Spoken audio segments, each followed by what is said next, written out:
ಪ್ರಸನ್ನ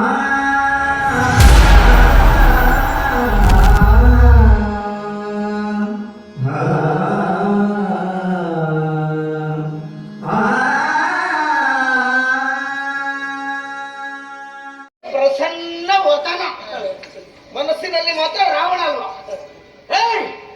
ಅಂಗಾಂಗಗಳೆಲ್ಲವೂ ಶೃಂಗಾರ, ಮನಸ್ಸು ಮಾತ್ರ ಅಂಗಾರ. ಏನಾಯ್ತು?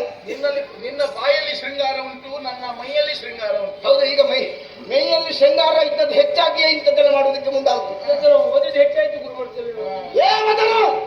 ಏನೋ ಸ್ವರೂಪ ಇದು ಸ್ವರ ನೆನಪುಂಟಲ್ಲ ನಿಮಗೆ? ಏನು ನೆನಪಿಲ್ಲದೆ? ಹಲವು ತಾಯಿಯ ಮಕ್ಕಳು ನಾವು. ಹಲವು ತಾಯಿ ಮಕ್ಕಳಂತೆ ಕೂಟ ಈ ಜಗತ್ತು ಕೂಟ, ಈ ವಿದ್ಯಾಕೂಟದಲ್ಲಿ. ಆದರೂ ಒಂದೇ ಗುರುಕುಲದಲ್ಲಿ ಅಭ್ಯಾಸ ಮಾಡ್ತಾ ಇದ್ದೇವೆ. ಹೌದೌದು, ಒಂದೇ ಗುರುಗಳ ಕರಕಮಲ ಸಂಜಾತರಾಗಿ ವಿದ್ಯಾ ಪರಿಪೂರ್ಣರಾಗುವುದಕ್ಕಾಗಿ ನಾವು ಸತತ ಅಭ್ಯಾಸವನ್ನು ಮಾಡ್ತಾ ಇದ್ದವರು. ನೀನು ಸಹ ಕಲಿಯುವುದಕ್ಕೇನು ಕಡಿಮೆ ಇಲ್ಲ. ಏಕಪಾಟಿ. ಹೌದು, ಏಕಪಟಿ ನೀನೇ. ನೀನು ಅಲ್ಲ, ಏಕಪಾಟಿ ಅಂತ ನೀ ಹೇಳಕ್ಕೆ ಸಂತೋಷವೇ ಹೌದು. ಪ್ರತಿಯೊಬ್ಬರು ಹಾಗೆ ಆದ್ರೆ ನಾವು ಸಂತೋಷ ಪಡ್ತೇವೆ. ಆದರೆ ಮಾಡುತ್ತಿರುವಂತಹ ಕಾರ್ಯ ಮಾತ್ರ ಸರಿಯಾದದಲ್ವೇ ಅಲ್ಲ. ನೋಡು, ಒಂದು ಆದರ್ಶವನ್ನು ಬಿಟ್ಟರೆ ಸಾವಿರ ಅನುಕೂಲತೆಗಳನ್ನು ಪಡೆಯಬಹುದು. ಹೌದು, ಆದರೆ ಸಾವಿರ ಅನುಕೂಲತೆಗಳನ್ನು ಪಡೆದರೂ ಸಹ ಒಂದು ಆದರ್ಶದ ಮೌಲ್ಯಕ್ಕೆ ಸಮಾನ ಆಗುವುದಿಲ್ಲ ಮೊದಲು. ಯಾಕೆ ಗೊತ್ತಾ? ಸತ್ಯ ನುಡಿದತ್ತರು ಸುತನೊಬ್ಬ ಸತ್ತರು, ಸತ್ಯ ಬೆಳೆದ ಹರಿಶ್ಚಂದ್ರ ಜಗದಳು ಈ ಹೊತ್ತಿಗೂ ಸ್ತುತ್ಯನಾಗಿದ್ದಾನೆ. ಯಾಕೆ? ಸತ್ಯವೇ ಆದರ್ಶ ಎನ್ನುವುದನ್ನು ಬದುಕಿನಲ್ಲಿ ಅಳವಡಿಸಿಕೊಂಡವ. ನಮಗೆ ಗೊತ್ತಿಲ್ಲದೆ ಹೋದದ್ದು ಅಂತ ಹಿರಿಯರ ಆದರ್ಶವನ್ನು ನಾವು ಬದುಕಿನಲ್ಲಿ ಅಳವಡಿಸಿಕೊಳ್ಳಬೇಕಾಗುತ್ತದೆ. ಈಗ ಆಸೆ ಅಪರಾಧ ಅಲ್ಲ, ಆದ್ರೆ ಆಸೆ ಎನ್ನುವುದು ನಮ್ಮ ಅಳತೆಯನ್ನು ಮೀರಿ ವಿವರಿಸಬಾರದು. ಅದರಲ್ಲೂ ಒಲಿಯದ ಹೆಣ್ಣನ್ನು ಕೆಳಕೂತ ಕೆಡದಿರು. ಹೆಣ್ಣು ಒಲಿದು ಹೊನಲನ್ನು ತುಪ್ಪಿ ಮೈ ಮೇಲೆ ಒದಗಿ ಬಂದರೆ ಸ್ವರ್ಗವೇ ಕೈಗೆ ಸಿಕ್ಕಿದ ಹಾಗಾಗುತ್ತದೆ. ನಮಗೆ ಒಲಿತಾಳೆ ಇಲ್ವಂತ ಗೊತ್ತಾಗುವುದು ಹೇಗೆ? ಕೇಳಿದ್ರ ಮೇಲಲ್ವ? ಹೆಣ್ಣು ಯಾರಿಗೆ ಒಲಿಯುವುದು ಗೊತ್ತಾ? ಯಾರಿಗೆ? ಚಿತ್ತವದು ಸ್ಥಿರವಿರಲಿ, ರಟ್ಟೆಯಲ್ಲಿ ಬಲವಿರಲಿ, ಕೆಚ್ಚದೆ ಒಳಗೊಂದು ಬೆಚ್ಚನೆಯ ಮನವಿರಲು, ಮೆಚ್ಚುವಳು ಹೆಣ್ಣೊಲಿದು ಗಂಡಿಗೆ ಪುರುಷ ಕೇಳಿದಕ್ಕೆ ಸಂಶಯ ಇಲ್ಲ. ಗುರುಗಳು ಹೇಳಿದ ಒಂದು ನೆನಪಾಗುವುದಿಲ್ಲ ಅಲ್ವಾ? ಇದೆಲ್ಲ ಎಷ್ಟು ಬಾಯ್ಪಾಟ ನಮ್ಗೆ. ಬಾಯ್ಪಾಟ ಈಗ ನೆನಪಾಗುವುದಿಲ್ಲ ಅಲ್ವಾ? ಅದಕ್ಕೆ ನಿನಗೆ ಸರಿಯಾಗಿ ಇವ ಬೇಲಿಗೂಟಕ್ಕೆ ಓತಿಗಾದ ಸಾಕ್ಷಿಯಾದ ಹಾಗೆ ನಾನೀಗ ಅವ ಸುಮಾರಿಗಾದ್ರೂ ಸರಿ ಇರ್ತಾ ಇದ್ದ, ಪೂರ್ಣ ಹಾಳು ಮಾಡಿದವ ನೀನು. ಹಿಂಗೆ ಹೇಳು ನೀನು. ನಾ ಹಾಳು ಮಾಡಿದೆ ನಿನ್ನ ಪ್ರವಚನ. ಈಗ ಇಲ್ಲಿ ಪ್ರವಚನ ಮಾಡ್ಬೇಕಾದ ಅನಿವಾರ್ಯತೆ. ನೋಡೋ, ಏನೋ ಅವಳು ಯಾರು? ನಮ್ಮ ಜೊತೆಯಲ್ಲಿ ಕಲಿತಾ ಇದ್ದು. ಹೌದು, ಹೌದಾ? ಸಹಪಾಠಿಗಳು ನಾವಿದ್ದೇವೆ. ಆ ಮಟ್ಟಿಗೆ ಸಂತೋಷ ಪಡು. ಮತ್ಯಾರೋ ಮೂರನೇ ಹೆಣ್ಣಿನ ಮೇಲೆ ಮೈ ಮೇಲೆ ಕೈ ಹಾಕ್ಲಿಕ್ಕೆ ಹೋಗ್ಲಿಲ್ಲ. ನಮ್ಮ ಜೊತೆ ಇದ್ದವಳ ಮೈ ಮೇಲೆ ಕೈ ಹಾಕಿದ್ದೇವೆ. ಪ್ರಕರಣ ನಡೆದ್ರೆ ನಮ್ಮೊಳಗೆ ನಡೆಯುವುದು. ನಿನಗೆ ಅಷ್ಟೆಲ್ಲ ಧೈರ್ಯ ಇಲ್ಲದು ಗೊತ್ತುಂಟು. ಗೊತ್ತುಂಟು, ನಿನಗೆ ಅಷ್ಟೆಲ್ಲ ಧೈರ್ಯ ಇಲ್ಲ. ಆದರೂ ನಮ್ಮ ಸಹವರ್ತಿಗಳ ಮೈ ಮೇಲೆ ಕೈ ಹಾಕುವುದಕ್ಕೆ ಮುಂದಾಗ್ತಿದ್ದಾದ್ರೆ ಬಲಾತ್ಕಾರವಾಗಿ ಯಾವುದನ್ನು ಪಡೆಯಕೂಡದು. ಅದರಲ್ಲೂ ಹೆಣ್ಣಿನ ಮೇಲೆ ಕೈ ಹಾಕುವುದಕ್ಕೆ ಮುಂದಾಗ್ತಿದ್ದಾದ್ರೆ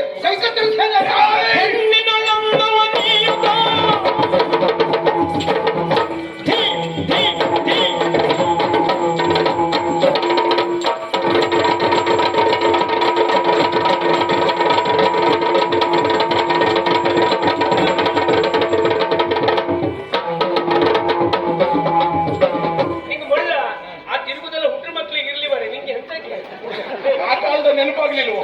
ಇವತ್ತು ಒಬ್ಬೊಬ್ಬರದ್ದೇ ನೋಡಿ ನನಗೆ ಹಾಗೆ ಮಾಡ್ಬೇಕು ಅನಿಸೋದು.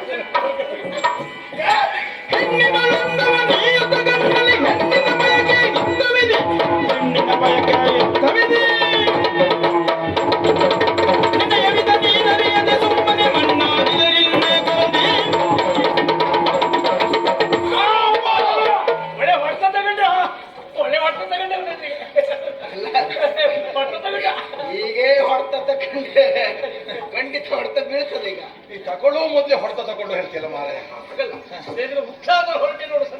ಏನು ನಿನ್ನಂತವರಿಗೆ ಭೂಷಣ ಹೇಳು. ಸ್ವರೂಪ ಪ್ರಕರಣದ ಸ್ವರೂಪವನ್ನು ಬದಲಾಯಿಸುವುದಕ್ಕೆ ನೋಡಬೇಡ. ಅದು ಸ್ವರೂಪ ಬದಲಾಗಬೇಕೆ ಮಾಡುವ? ನಾನು ಇಷ್ಟಪಟ್ಟಿದ್ದೇನೆ. ನಿನ್ನ ನಿಜ ಸ್ವರೂಪ ಏನಂತ ಈಗ ಗೊತ್ತಾಯ್ತಲ್ಲ. ಗೊತ್ತಾಗ್ಲಿ. ನಾನು ಇರುವುದೇ ಹೀಗೆ. ಹೂವಿನಲ್ಲಿ ದೇವರ ಸೌಂದರ್ಯ ಕೊಟ್ಟ ಯಾಕಾಗಿ? ನೋಡುವವರ ಕಣ್ಣಿಗೆ ತಂಪಾಗ್ಲಿ ಎನ್ನುವ ಕಾರಣಕ್ಕಾಗಿ. ಕೋಗಿಲೆಯಲ್ಲಿ ಮಧುರವಾದಂತಹ ಧ್ವನಿ ಕೊಟ್ಟ ಯಾಕಾಗಿ? ಹೇಳುವವರಿಗೆ ಇಂಪಾಗ್ಲಿ ಎನ್ನುವ. ಈಗ ಕೋಗಿಲೆ ಮಧುರವಾದ ಕಂಠ ಕೊಟ್ಟದ್ದು ಕೇಳೋರು ಸಂತೋಷ ಪಡ್ಬೇಕು ಅಂತಲ್ಲ, ಮೊದಲು ಅದು ಸಂತೋಷ ಪಡಬೇಕು. ನಮಗೆ ಆಮೇಲಾದ್ರೂ ಸಂತೋಷ ಸಿಗ್ತದೆ ಇಲ್ವಾ? ಹಾ. ಜೇನಿನಲ್ಲಿ ಸಿಹಿ ಕೊಟ್ಟ ಯಾಕಾಗಿ? ಯಾರು ಜೇನುತುಪ್ಪ ತಿನ್ಲಿ ಅನ್ನೋ ಕಾರಣಕ್ಕಾಗಿ. ಸಿಹಿ ನಾಲಿಗೆಗೆ ಸಿಗಲಿ ಎನ್ನುವ ಕಾರಣಕ್ಕಾಗಿ. ಹೆಣ್ಣಿನಲ್ಲಿ ಸೌಂದರ್ಯ ಕೊಟ್ಟ ಯಾಕಾಗಿ? ಮತ್ತೊಬ್ರು ಮದುವೆ ಹೋಗ್ಲಿ ಅನ್ನೋ ಹೆಣ್ಣಿನ ಸಾಯ್ಬೇಡ. ನಮ್ಮ ಅಂಗಾಂಗಕ್ಕೂ ಸರ್ವ ಸುಖವೂ ಸಿಗಲಿ ಎನ್ನುವ ಒಂದೇ ಒಂದು ಕಾರಣಕ್ಕಾಗಿ. ಆದರೆ ಆ ಸಂಘ ಸುಖ ಬೇಕು ಅಂತಾದ್ರೆ ಅದಕ್ಕೊಂದು ಸರಿಯಾದಂತಹ ಮಾರ್ಗ ಅಂತ ಹಿರಿಯರು ಹಾಕಿ ಹೋಗಿದ್ದಾರೆ, ಹೌದಾ? ಅದೇ ರೀತಿಯಲ್ಲಿ ಪಡೆಯಬೇಕು ಬಿಟ್ಟರೆ ಬಲಾತ್ಕಾರವಾಗಿ ಯಾವುದನ್ನು ಪಡೆದರೂ ಸಹ ಅದು ಸರಿಯಾದ ದಾರಿ ಅಲ್ಲವೇ ಅಲ್ಲ. ಬೇಡ, ನಾಳೆ ಮನೆಗೆ ಹೋಗುವವನು ನೀನು. ಸುಮ್ಮನೆ ಬಹುಶಃ ನೀ ಮನೆಗೆ ಹೋಗ್ಲಿಕ್ಕಿಲ್ಲ. ಎಲ್ಲಿಗೆ ಬರುದು? ನಾನು ಈ ವರ್ಷ ತೀರ್ಮಾನ ಮಾಡಿದ್ದೇನೆ ನಾಳೆ ಮನೆಗೆ ಹೋಗ್ಬೇಕು ಅಂತ. ಈ ವರ್ಷ ತೀರ್ಮಾನ ಮಾಡಿದ್ದೇನೆ. ಹಾ. ಹಾಗಾಗಿ ಹೋಗುವಾಗ ಒಂದು ಪ್ರಕರಣ ಮಾಡ್ಕೊಳ್ಳೋದು ಬೇಡ. ನನಗೂ ನಿನಗೂ ಒಳ್ಳೇದುಂಟಾ? ಹಾಗೆ ಇರುವ. ಅಷ್ಟೇ.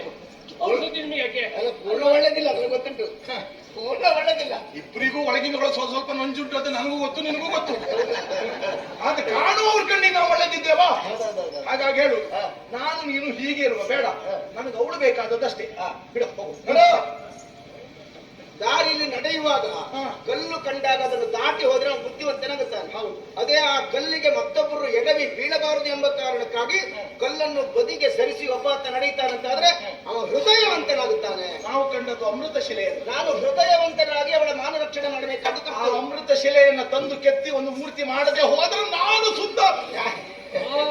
ಮೊದಲ ಸುಂದರ ನೋಡಿ ಮೊದಲನೇ ಸುಳ್ಳು.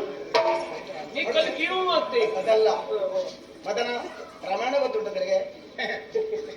ಎಷ್ಟು ಪುಸ್ತಕ ಉಂಟ ರಾಮಾಯಣ? ಅದೇ ಕಷ್ಟ ಉಂಟು. ಓದಕ್ಕೆ ಉಂಟು ಬಿಟ್ಟು ಓದೋದಿಲ್ವಲ್ಲ. ಓದ್ಲಿಕ್ಕೆ ಉಳಿದವರಿಗೆ ಕೊಡುದು ನಾನು. ನೋಡು, ಒಂದು ಹೆಣ್ಣಿನ ಮಾನ ರಕ್ಷಣೆಗೆ, ಪ್ರಾಣ ರಕ್ಷಣೆಗೆ ಜಟಾಯು ಪಕ್ಷಿಯು ಸಹ ಮುಂದಾಗುತ್ತಂತಾದ್ರೆ ಒಬ್ಬ ಮನುಷ್ಯನಾಗಿ ನಾವು ವ್ಯವಹರಿಸಬೇಕ ಬೇಡವಾ? ಅದೆಲ್ಲ ಇದು ಕುರುಕ್ಷೇತ್ರ ಯುದ್ಧದಲ್ಲಿ ನಾನು ಓದಿದ್ನಪ್ಪ. ತಿಣುಕಿದನು ಪಣಿರಾಯ ಭಾರತದ ಭಾರತದಲ್ಲಿ ಕಳ್ಳ ಬರುವುದಲ್ಲೇ ಆಗ್ತದೆ. ನಾ ಹೇಳ್ತೀನಿ ಹೋಗ್ತೀನಿ. ಹೋಗ್ತೀಯಾ? ಹೋಗುದಿಲ್ಲ. ಏಯ್! ಅರೆ ಹೊಡಿಬೇಕು ಬನ್ನಿ. ಏಯ್! ನಾ ಹೇಳ್ದೆ ತಲೆ ತಿರುಗಿ ಬಿಡುದು ಬೇಡ, ನಾಟಕ ಮಾಡ್ತಾವ. ನನಗೆ ಬರ್ತಾವ ಗೊತ್ತುಂಟ. ನನಗೊಂದು ಒಳ್ಳೆ ಬಗ್ಗೆ ಸಿಕ್ಕಿರುವುದಿಲ್ಲ ಅಂತ ಇಲ್ಲ. ನಾನು ಪಾಪ ಅಕ್ಕನ ಹತ್ರ ಹೋಗ್ಕೊಂಡು ತಲೆ ತಿರುಗಿದ್ದವ ಹೇಳಿ ಕಲಿಬೇಕಾವತ್ತೀಗ. ನೀವು ಹೋಗ್ತೀಯ ಇಲ್ವ? ನೀನು ನಾವು ಹೋಗ್ತೇವೆ, ನೀ ಬರ್ತೀವಿ. ನಾ ಬರ್ತೀನಿ. ಸುಮ್ಮನೆ ಹೋಗಿ ನೀನು ಪಾಪ ಸ್ವರೂಪ ಹೇಳಿ ಮಾತು ಕೇಳು ಸ್ವಲ್ಪ.